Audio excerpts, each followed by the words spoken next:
Bread. It seems simple, warm, comforting, basic. But through history, bread has been more than food. It has been a spark, a rallying cry, a trigger for revolution. Today, we'll uncover the bread that sparked revolutions, from France where rising prices lit the fuse of 1789, to Russia where women's protests over bread became the first step toward overthrowing a Tsar. And not just those.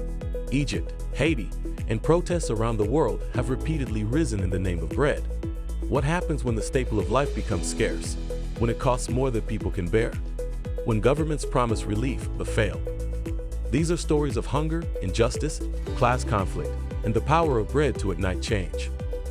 By the end, you'll see, revolutions are not won only in salons and parliament halls.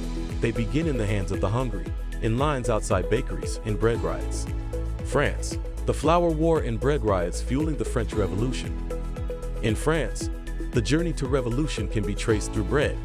One early boiling point, the flour war, Guerre de Farines, of 1775, when Controller General Anne Robert Jacques Turgot liberalized grain and flour markets, abolishing much government control.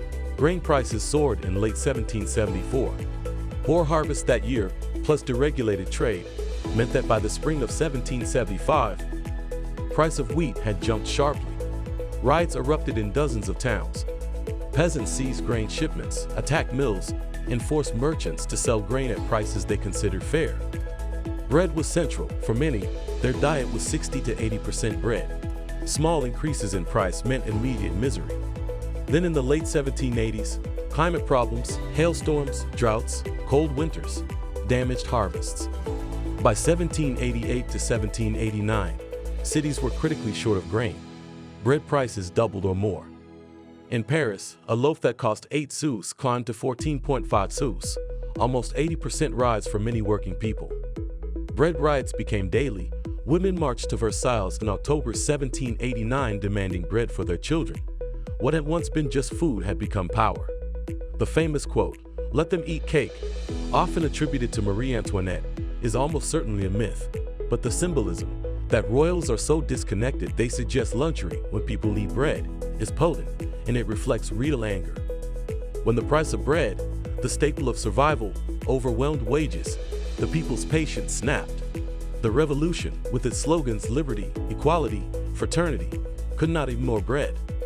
Russia, February 1917, and bread becomes a cry for change. Half a world away, in Russia, bread and revolutionary politics intertwined too.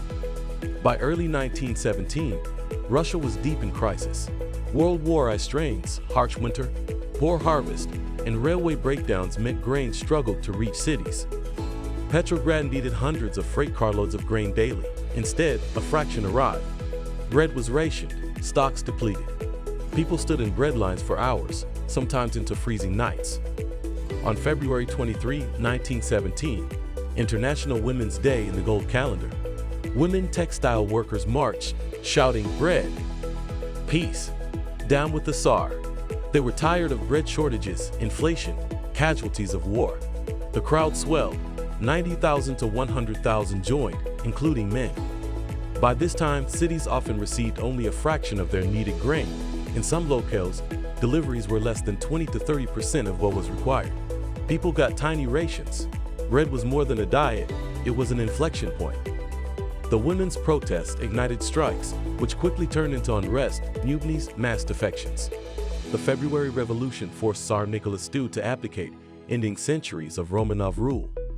Bread wasn't the only issue, but bread was the fuse. Hunger and injustice provided the spark that caught and spread. Global bread riots, Egypt 1977, Haiti 2008, and others. Beyond Europe, bread riots have become a recurring chapter in modern history. Egypt, 1977.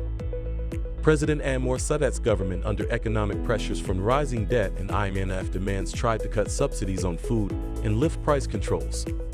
On January 17, the price of fine flour, sugar, petrol, and cooking gas were all increased, even though the subsidized baladi bread, the staple loaf for poor Egyptians, was largely spared. The next day, riots broke out. Protests across Cairo and Alexandria, violent clashes, dozens killed, some sources say 77, hundreds arrested. The government quickly backtracked and subsidies were restored. Bread was political. Haiti, 2008.